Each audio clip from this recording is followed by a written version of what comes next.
Not my favorite sort of camp, being road accessible and, with a fire pit, but it worked. It was quiet, or else if there were people on the road over there, it was drowned out by the stream.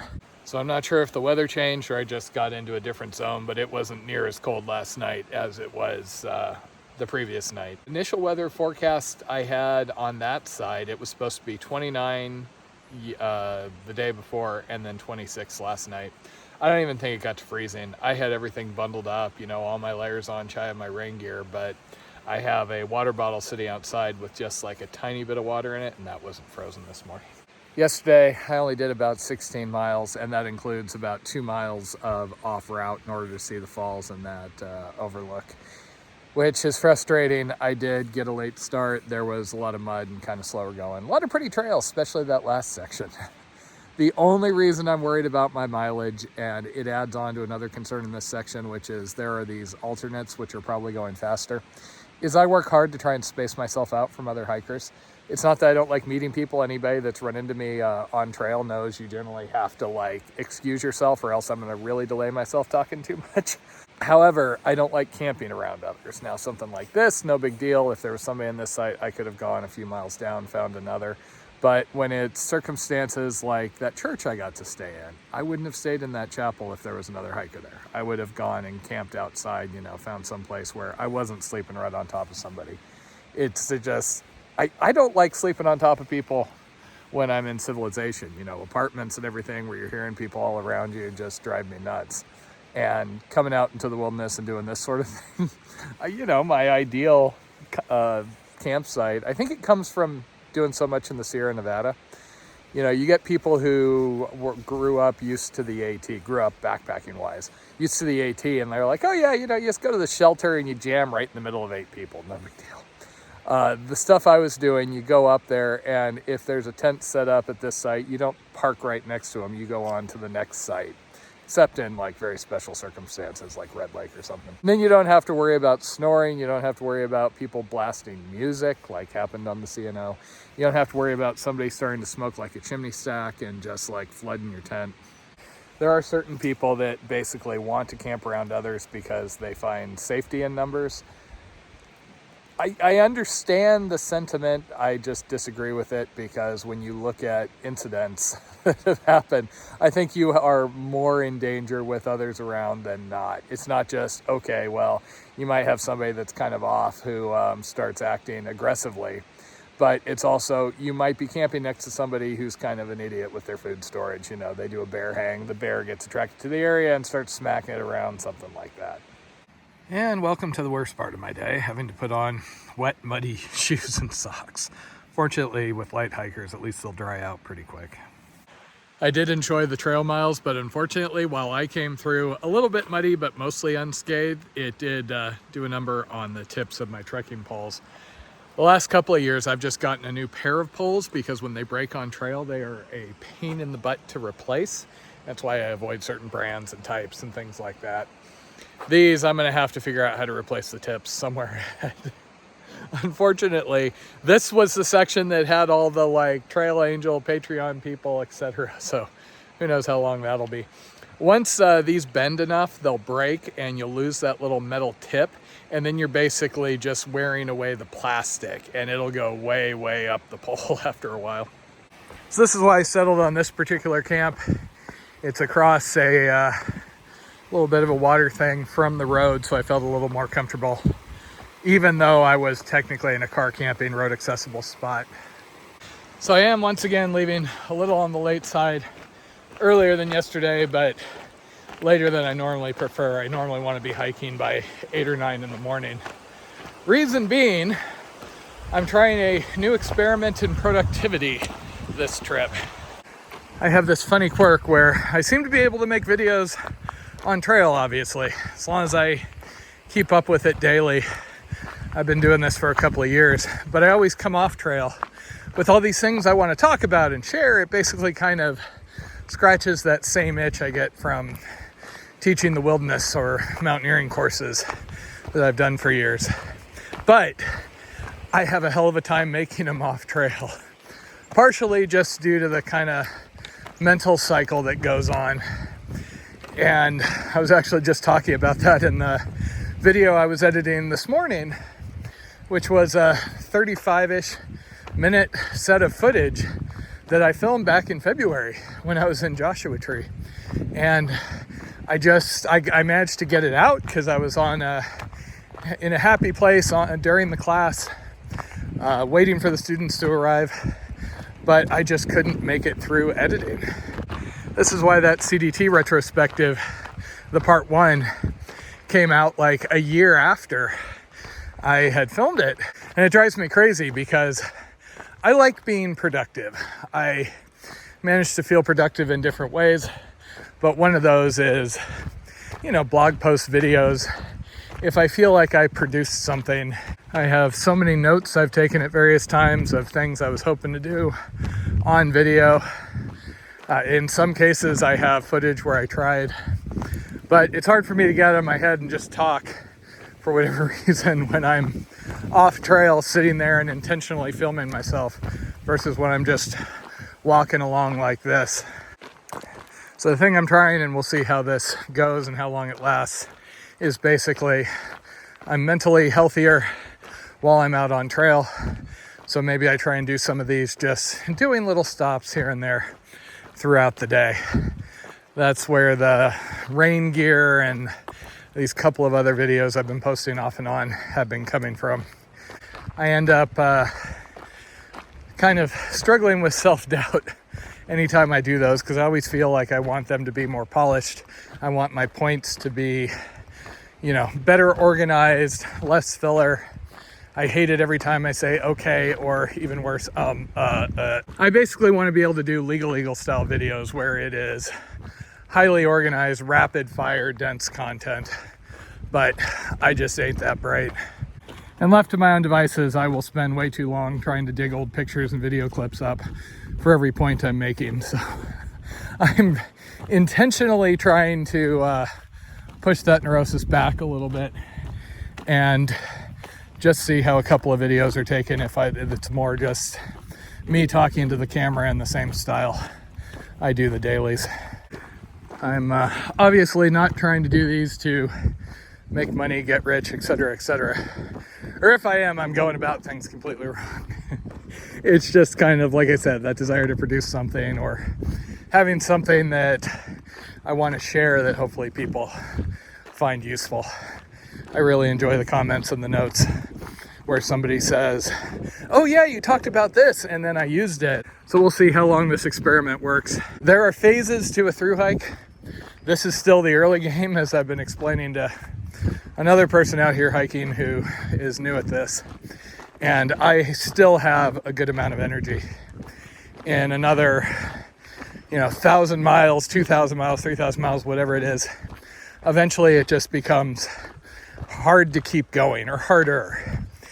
I don't have the energy that I do early on. If you've been watching my videos for a while, you might notice that Jen and I had a lot more kind of energy and we're joking around a lot more on the Mississippi and on the AT.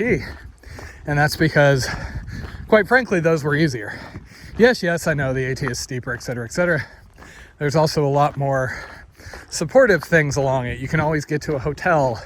There's all this food available. There's trail magic that makes you think you're at Costco on a Saturday morning. Other ones, it's just, again, it's more of a grind. I wake up, I still enjoy being out here. I'm happy when I'm hiking, but it gets harder and harder to get out of the tent in the morning, harder and harder to deal with the little indignities. So I think after yesterday's entertaining foray onto trails and mud and all that, I'm back on roads today. I may get to Parsons by the end of the day. I think I will. I'm not sure what I'm going to do there yet. I may have to bite the bullet and give up a couple of miles and get a hotel or something. They have a campground. I really don't want to be in a campground if I have other options. Lived in them for 3 years. Way too many problematic loud people. Just isn't very restful for me. There is a dispersed camp listed maybe 5 miles out of town, and I'd initially seen the icon and gone, oh hey, maybe I'll aim for that. And then I checked the note. It was somebody from a year or two ago, and they apparently stayed in a homeless encampment, and they didn't know how long it was going to last, and the sheriff was actively discouraging them from staying there. I'm not sure which would be worse for me, a homeless encampment or a full-on campground with generators and loud music. I do need to resupply in town. Basically just get some snacks. I'm good on dinners since beans, etc. Get a little more hearty things for during the day.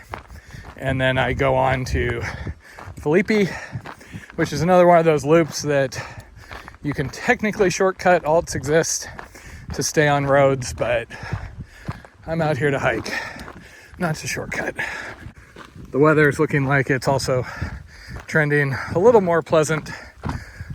You know, the temperatures are only going to get down to the high 30s, and the bitterly cold wind is going to die off.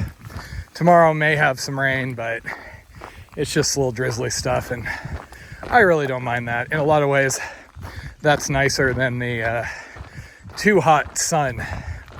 Also, if I'm just a little bit cold, keeps me from getting too lazy and taking too many pack off breaks. Got to keep moving to stay warm and all that. Honestly, at this point, I am more concerned about when the heat's going to arrive and how some of these sections are going to go. I'm figuring it's not going to be as bad as Louisiana. I mean, that got so bad for so many weeks. That would have been like jump off trail levels, potentially. See that day that Jen walked like a mile to a gas station to get something to drink and was like half out of her head by the time she came back. It's like 114 degree heat index. Heat I can deal with. I started the PCT May 4th, so I did have a fair amount of hot days. You know, we'd get 100 plus for a day or two. I would have to take the dreaded midday break. I say dreaded because my preference is always deal with everything in camp, have a slower morning, and then once I'm moving, I don't have to stop for anything. That is actually where that last halt that would have skipped the really pretty section of trail and that second shelter would have come back in. Would have saved me a good amount of time, but honestly, the direction I'm hiking, if I just stayed on Cannon Loop Road on the first part and come across, you know, it would have saved me most of a day, but once again, it would have missed one of the more memorable sections out here. Usually the midday breaks also involve leaving in the dark or hiking in the dark, and I can do that. I have spent more miles hiking with a headlamp than a lot of people, but you just miss out on so much. I mean, you get a different sense with the owls and everything, and if the moon's out, it can be kind of cool, but you do lose a lot of kind of the awareness of your environment. Those guys were out here fishing, and just stopped and chatted with them for a while. Be nice if my social butterfly delays would happen on the days when I'm just kicking ass in the head instead of behind. I have really enjoyed how friendly people in this portion of the state at least have been. You go through certain areas where people are kind of on edge if they think you're you know, another homeless guy living in the encampment down the road or running drugs or this, that, or the other. And you'd think with the style gear I have, people wouldn't lump me in, but some folks just don't have any context. This hike seems to result in a lot of really fun conversations since I'm following roads and going through more cities versus something like the CDT. People are more kind of blown away by, oh wow, you're going that way? You're walking all the way out the way?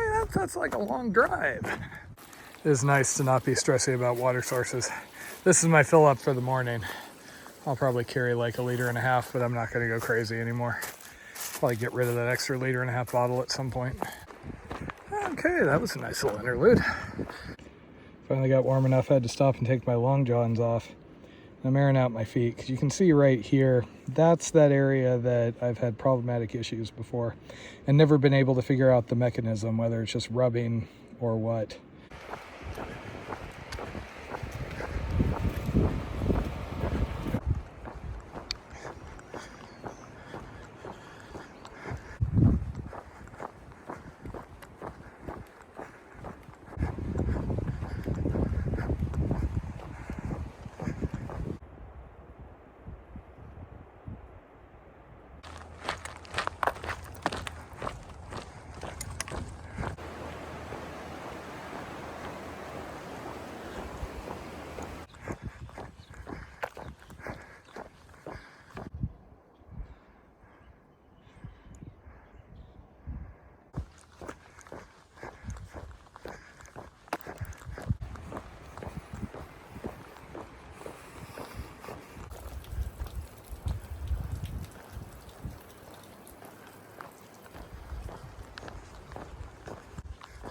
And welcome to Hamilton.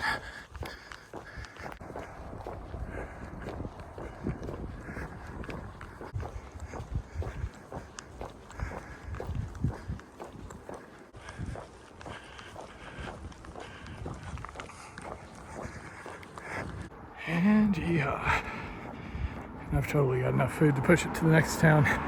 Just gotta grab some cheese sticks or something.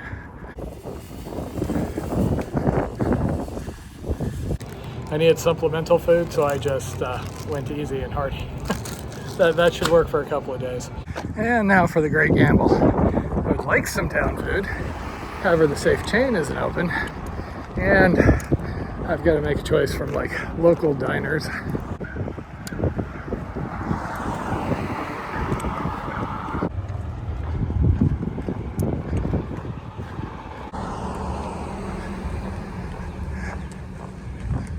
Okay, wasted a little more time than I would have liked, but I am resupplied, I am fed, I am watered.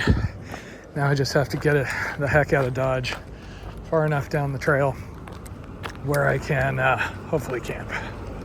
I went to B&J's Diner, which was actually kind of nice. Food was okay, but I got to chat with some locals, which is always kind of fun. Sadly, while I have strong cell signal, there's no way I'm getting an episode or two up without overnighting here. And out we go. I was a little nervous because the National Forest land ahead looked kind of vertical, but at least from what I've seen so far today, I have moderate confidence I can make something work. Coming from an area where there is no way Jen and I could realistically afford a house, it's always kind of interesting seeing them just rotting away in some places. That does happen in California, but you got to get out into the really remote areas. Well, this could be less than good.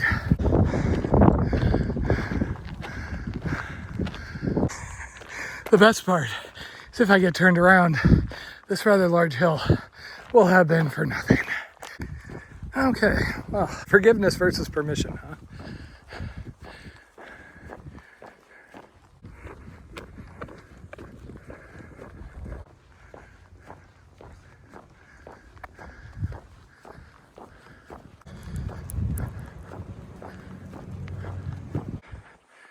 Oh man, that tree smells good. Welcome to the morning, or evening roadside water source. So I used that to fill up on since it wasn't apparently coming out of any fields. Kind of the best I can do here.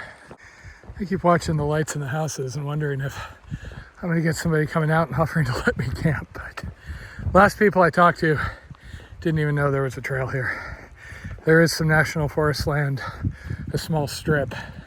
So that's what I'm aiming for. To that section, I got nada. For all I know, it's all private property like this that's maintained. I'd rather be on public land if possible.